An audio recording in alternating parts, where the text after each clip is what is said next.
Começamos agora mais um programa Mudando de Assunto. Hoje viemos conversar com o Dr. Hamilton, ele que é especialista em cirurgia vascular. Bom dia, doutor.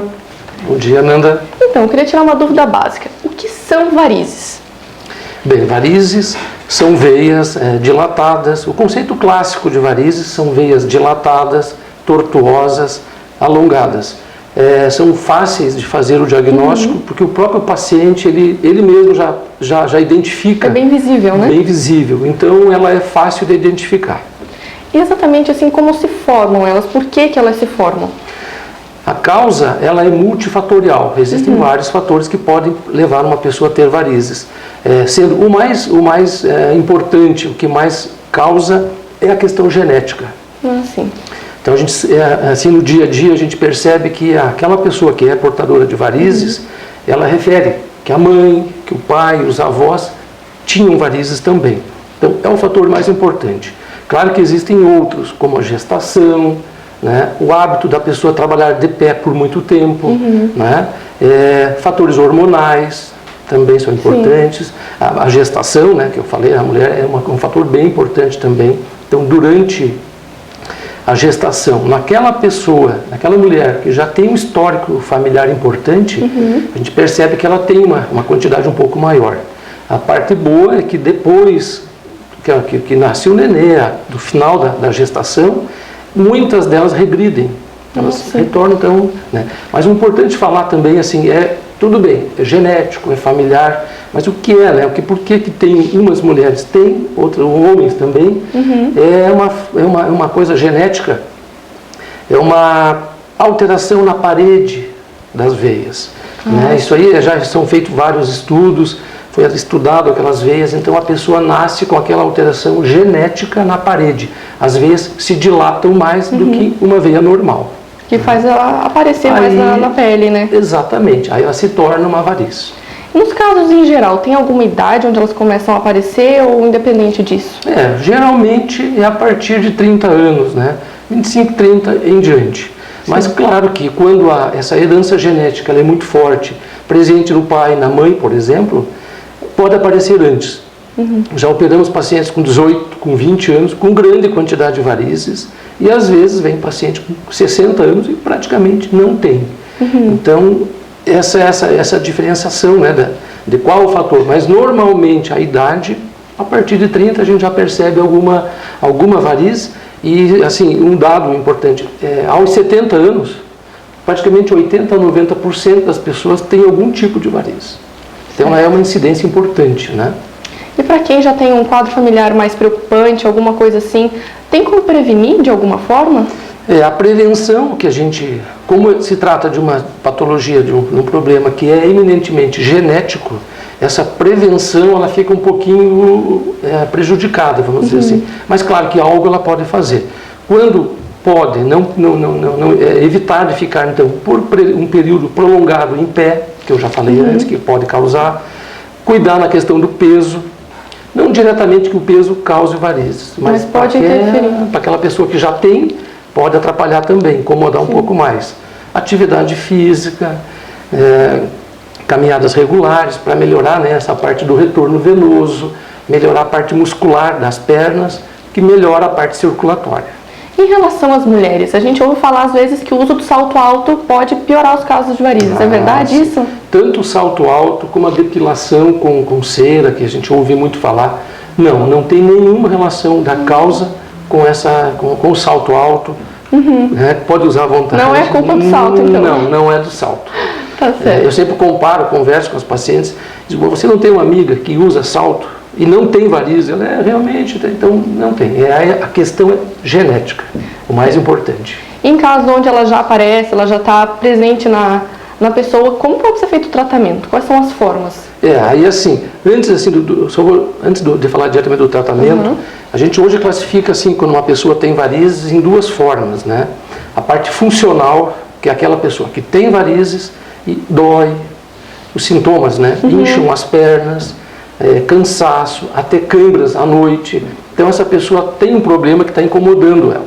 Então ela deve procurar o tratamento. E existe aquelas que têm varizes, talvez em menos quantidade ou até um pouco mais, mas não tem sintomas. Então a gente configura que é um tratamento mais estético. Sim. Né? Geralmente a mulher se preocupa muito mais com a questão da estética. Também com a parte funcional, em virtude do trabalho, tudo precisa que melhore isso. A gente percebe que o homem já se preocupa mais com a parte só funcional. Se tiver, obviamente, esteticamente não muito, ele vai esperando. Uhum. Então a gente já sabe, quando vai operar um homem de varizes, é uma quantidade maior, varizes maiores. Aí quando tem, ou por sintomas, ou pela questão estética, procurar o tratamento. Eminentemente ele é cirúrgico. Uhum. Né? Existem novas técnicas que as pessoas até confundem um pouco. Assim, a questão do laser, né? Eu não preciso, não vou mais operar, agora eu vou fazer laser. Laser é uma forma de tratamento cirúrgico. Né? Então, claro, na avaliação de quando o paciente for indicado a cirurgia, a gente vai ver qual a melhor cirurgia, porque cada caso é um caso diferente. Eu não posso adotar o mesmo tratamento igual para todos. Uhum. Eu tenho que avaliar cada paciente. Tem alguns que na cirurgia, antes de fazer a cirurgia, existem exames pré-operatórios. Esse paciente deve ser feito um exame que já tem um bom tempo, que é o ecodoppler. É um exame importante hoje como pré-operatório para avaliar todo o sistema venoso, tanto o superficial quanto o profundo, para ver qual a cirurgia mais adequada para ele. Existe uma técnica nova chamada de endolaser, que até então, na verdade, não substitui a cirurgia convencional de retirada das safenas. É apenas um método que você, em vez de retirar, você introduz ou pela virilha, ou pela região do joelho, ou lá no pé, no maléolo, uma fibra óptica e você cauteriza a safena, né, sem retirá-la. É uma técnica, é uma alternativa boa, não cabe para todos os pacientes. Isso vai ser avaliado pelos exames pré-operatórios, né? Então é individualizado, cada paciente. E a técnica convencional também, tanto com o laser quanto a cirurgia convencional, a ressecção daquelas veias que a gente percebe, né? Que o paciente está em pé, as veias dilatam na perna, são feitos alguns cortezinhos na pele, muito pequenos, que a questão estética, a gente preserva muito isso. Para não ficar nenhuma cicatriz depois? Exatamente, porque também de nada adianta você operar varizes, fazer cortes enormes. Com as pernas cheias de cicatriz. Cheio de cicatriz, cheio de pontos, fica muito esteticamente, prejudica muito. Então a questão estética a gente se preocupa muito também. Sim. E há também a questão da parte não cirúrgica, né? Que seriam as aplicações, que a gente chama escleroterapia, que seriam para secar as veias. Normalmente são veias de menor calibre. Essas maiores, só com tratamento cirúrgico. E realmente esses procedimentos conseguem um resultado 100% eficaz? Elas somem ou como que fica depois? Não, o grau de satisfação das pessoas é bem grande, importante. A questão dos sintomas que eu falei no início, eles melhoram bastante, né? Retornam ao trabalho depois de um certo tempo, sem aqueles sintomas, eles percebem, né? E referem uma boa melhora. Esteticamente também a diferença fica grande. Também, com certeza. Doutor, em relação à cirurgia, como que ela funciona até em relação à anestesia? É uma cirurgia de risco ou é uma cirurgia mais tranquila? Não, é uma cirurgia tranquila, ela é feita com duas formas de anestesia, tanto a RAC ou a peridural, conhecida aquela que é da cintura para baixo, né? Ou com anestesia local, quando é uma quantidade menor de varizes. Então, pode ser optado pela anestesia local. A anestesia geral, ela nunca é feita, esse tipo de cirurgia. Não há necessidade. É uma anestesia segura, né? Se trata de uma cirurgia de médio porte. É claro que a gente sempre faz, antes da cirurgia, todos os exames pré-operatórios, eventualmente cardiológico, quando necessário, e opera aquela pessoa em boas condições. Então, por isso que o risco ele é mínimo, né? Muito baixo o risco de complicações. E é uma cirurgia que dura em torno de 1h30 a 2 horas. É uma recuperação rápida, praticamente 12 horas, eventualmente 24 horas de internação. Ele se restabelece rápido, em torno de, no máximo, 20 a 30 dias, ele já está apto às suas atividades normais. Então, uma cirurgia bem segura no geral, né? Bem segura. No geral, ela é tranquila. Baixo risco de complicações. E feita a cirurgia ou algum outro procedimento, há risco das varizes voltarem? É uma pergunta que é feita sempre, com muita frequência. Como eu falei no início, se é uma doença, um problema que é de questão genética, né, importante, claro que passado algum tempo, novas varizes podem se desenvolver. Então é por isso que a gente ouve muito, mas elas voltam muito mais do que antes. Não é uma regra isso. Eventualmente acontece de em pouco tempo aparecerem novas, mas como existe essa predisposição, é inevitável que algum tempo depois novas apareçam. Mas no caso não seriam as mesmas, porque aquelas já... Exatamente. Principalmente quando é feito a ressecção das safenas, né? Então assim, não existe mais a safena, então aquele tipo de variz não vai existir mais. São novas que aparecem com o passar do tempo. E pode ser feita uma cirurgia novamente? Pode ser feita uma cirurgia novamente. Essa questão é importante, assim, que eles sempre têm essa dúvida, mas eu já operei 1 ou 2 vezes. Pode operar quantas vezes for necessário. Sim. Tanto pela parte cirúrgica, não vão fazer falta, e sempre perguntam isso. Mas não vai me fazer falta essas veias? Não, são veias doentes, então a gente retira, não vai fazer falta. E em questão da parte da anestesia, também não. A anestesia dura ali 5, 6 horas, no máximo 8 horas, não há nenhum problema. Então ele pode fazer quantas vezes for preciso, a cada 5 anos, 10 anos, depende de cada caso. Certo, então encerramos acho por aqui o nosso programa de hoje. Queria que o senhor deixasse o seu contato, o seu endereço para o pessoal poder vir aqui em caso de alguma dúvida. Sim, certo, Amanda. Eu atendo na rua João de Castro, 278, o telefone é 3223 6883. Tá certo, então muito obrigada, doutor.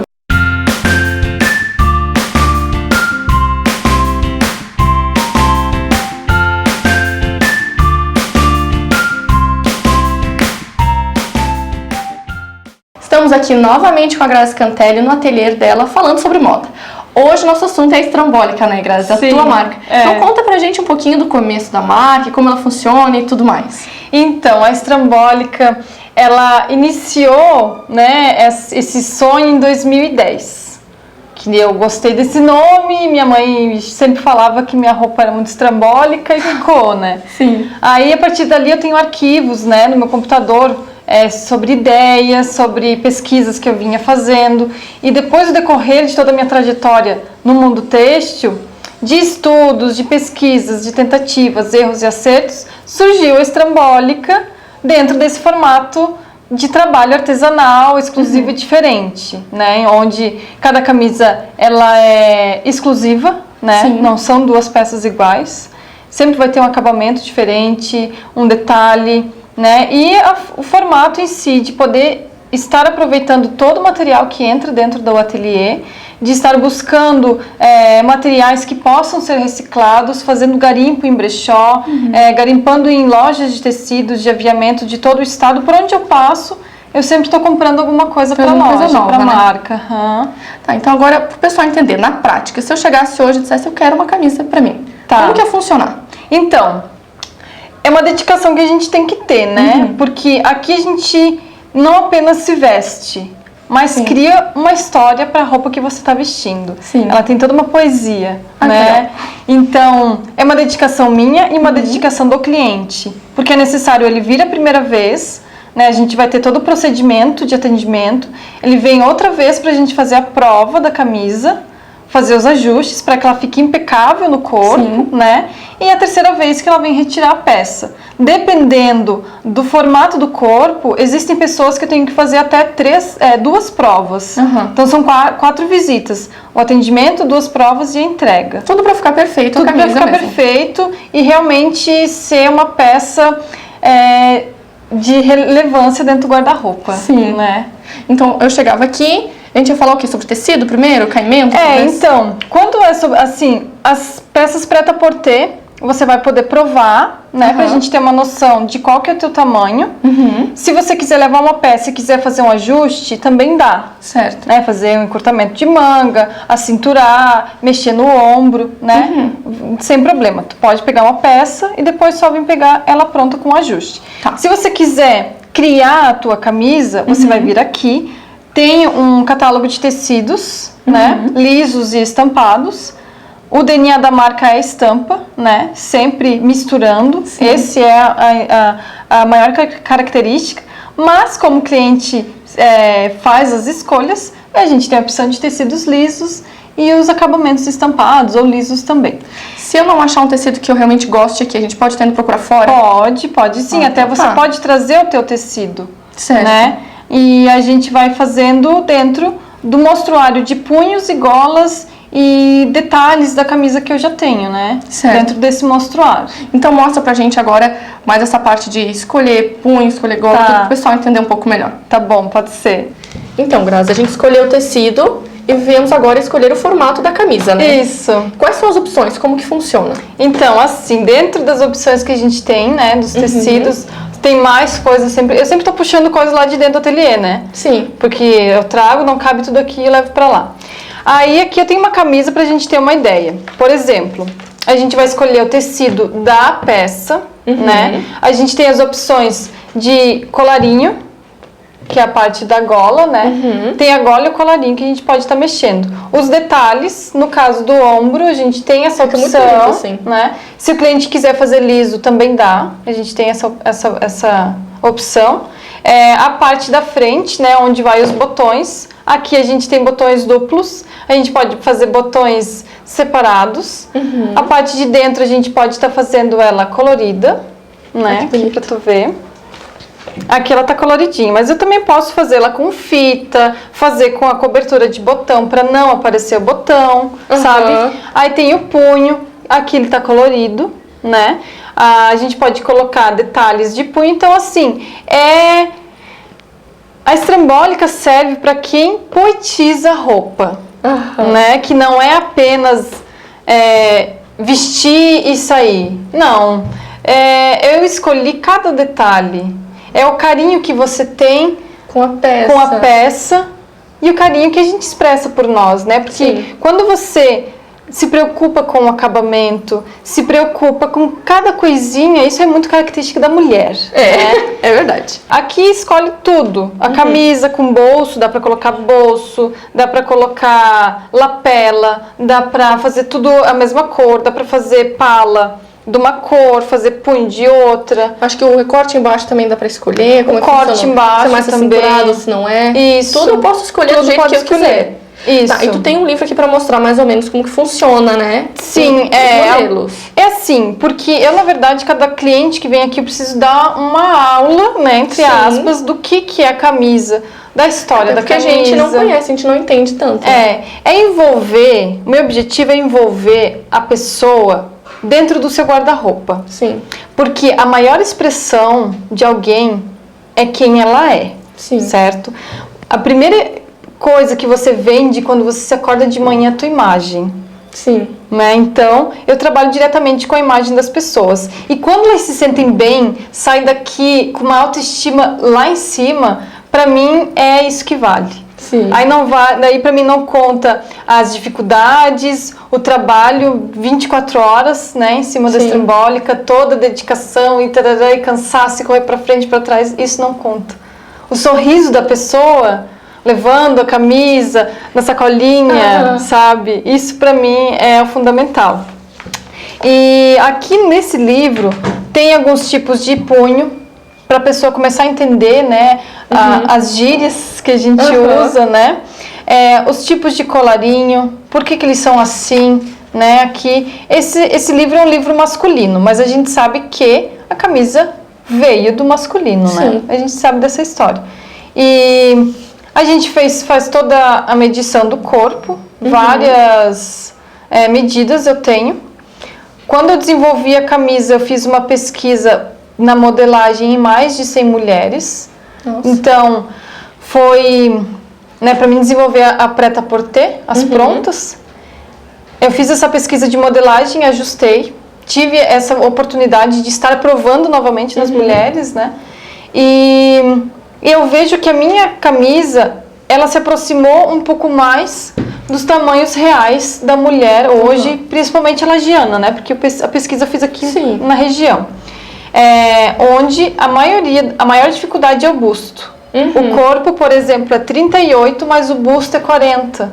Certo. Entende? Então tem todo esse detalhe. Às vezes o ombro é menor, aí fica sobrando aqui em cima, a gente tem que tirar o excesso. E são pequenos detalhes que vão dar o caimento perfeito para a peça. E é isso que eu me preocupo. Depois que a gente escolheu o tecido, o tipo do corte da camisa que eu quero, gola, punho, tudo, a gente vem pra cá, né? Isso. Tá, e como que funciona essa parte, então? Então, aqui é o mundo encantado da Alice, né? Onde a gente cria tudo. Aí, assim, eu tenho as medidas, né? Eu trabalho com uma ficha técnica individual para cada cliente. Aí tem todos os dados, os tamanhos, né? Tudo, todas as medidas super específicas, né? Aí tem o desenho que eu vou criando junto com o cliente, quando a gente está ali na frente, né? Na parte do atendimento. Aí eu vou ficar com esse material aqui, eu vou pegar o molde que mais se adequa ao corpo, né? E vou fazer um novo molde, né? Sim, que fique perfeito pro cliente mesmo. É o novo molde desse aqui, né? Tipo, vai ser um envelope do cliente. Então, ele vai vir aqui, ele vem esse ano e vai vir o ano que vem. Sim. Nós vamos ter as medidas dele, vamos tirar novamente, né? Para fazer esse acompanhamento natural. Então a gente faz esse processo de cortar a peça seguindo a ficha técnica, né, impecável. Vamos cortar, daí a gente vai para a produção, sempre artesanal, né? Cada camisa é feito do começo ao fim. A gente não tem esse processo de células que tem nas indústrias têxteis. Não tem duas pessoas fazendo uma peça. Então a mesma pessoa faz. Agora, tem alguns procedimentos da camisa que eu terceirizo. Né? Um tipo de bordado, um caseado. Coisas mais específicas mais mesmo, específicas, né? para dar mais qualidade. Básica, tu consegue fazer tudo aqui. Tudo aqui. Então tá. Tranquilo. Porque existem algum botão de pressão, alguma coisa assim bem específica, é terceirizado, mas é muito pouco. A gente está adquirindo material, né, maquinário, para que toda a camisa fique aqui. É bem legal mesmo assim. Então, é um trabalho bem artesanal. Isso possibilita o uso desse tecido que vocês estão vendo aqui, por exemplo. Eu uso até acabar ele. Até porque eu posso fazer a camisa inteira desse tecido, mas a próxima cliente pode querer só o punho. Só o punho, só um acabamento. Dá pra usar todo ele. Isso, eu uso até ele virar nada. E o retalho pequeno, que não tem utilidade nenhuma, eles vão sendo usados para encher almofada. Tudo nada usado, vai fora. Nada vai fora. Que ótimo. O papel que eu uso para modelagem, a gente repassa para uma família que faz reciclagem, né? Então a gente sempre está reunindo papéis, como a gente usa muito, né? Sim. Sempre está fazendo modelagem. A gente repassa esse resíduo, né? Então tudo que entra na estrambólica é reutilizado. Quando eu comentei sobre os garimpos nos brechó, às vezes a gente encontra uma camisa que está rasgada, que não tem mais utilidade, a gente utiliza todos os botões, recorta o tecido e o resíduo dessa peça também vai para as almofadas. Sim. Né? Então, quem precisar conhecer um pouco mais da estrambólica, né, tiver interesse, pode entrar em contato comigo. Eu mostro todo o procedimento, né? Então aqui a gente é bem tranquilo. O que a gente quer mesmo é trazer benefícios, inovar e ser sustentável. Sim. Tá, então aqui daí você vai fazer o molde que se adequa certinho com o meu corpo, vai cortar o tecido. Isso. Daí começar a parte prática mesmo, é contigo. Aí o cliente não precisa mais estar junto, né? Não precisa mais. A partir do momento que eu tirei as medidas e a gente definiu a peça, ele só vai voltar para provar. E fazer os ajustes necessários, né? E daí, depois ele já vai pegar a camisa embalada certinha, que a gente também está buscando embalagens diferenciadas para que seja mais sustentável. Mas isso tudo é um processo, né? Sim. Porque a gente sabe que sustentabilidade, ela é mais cara. Sim. Ela é mais difícil, né? Mas difícil. A gente quer vale a ser pena, né? Tem que uma fazer empresa conceito. verde. Nós estamos trabalhando para nos tornar uma empresa verde. Então, Graça, depois que tu entrega a camisa para o cliente, quais seriam os cuidados básicos que ela tem que ter com a camisa? E se tem algum formato de garantia? Vamos supor, eu perdi um botão, caiu um botão, descosturou alguma coisinha. Tem alguma garantia nessa parte? Tem. Então, assim, o cliente vai levar a camisa, né, embalada. Vai ter a etiqueta da marca, né? Com um botão, caso perca. Se perder mais de 2 ou 3, traz aqui, a gente troca todos. Tem as instruções de uso que, como são peças delicadas, né, é necessário que tenha um cuidado diferente. Sim. Isso. Se a peça descosturou, aconteceu algum problema com a peça, eu posso estar fazendo reparo, tranquilo. Só quando é manchado com outros produtos, com outras coisas que daí não tenho o que fazer, né? Mas no geral eu dou acompanhamento do pós-venda, né, para o cliente. Aconteceu alguma coisa, pede socorro que a gente está aí. Qualquer dúvida, vai para o site, tem a nossa fanpage, pode estar entrando em contato, tem nosso telefone, né? Sim. Então é só dar um grito mesmo. Que a gente está aí. Disposição. Ótimo, mas então nós encerramos esse bloco por aqui. Muito obrigada por todas essas dicas. Eu que agradeço.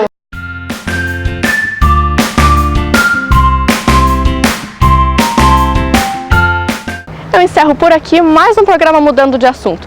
Não se esqueça que você também pode nos acompanhar pela internet, no site da Novéria TV, no meu canal do YouTube e toda semana com uma matéria exclusiva no blog Desapego Lages. Eu aguardo vocês na semana que vem.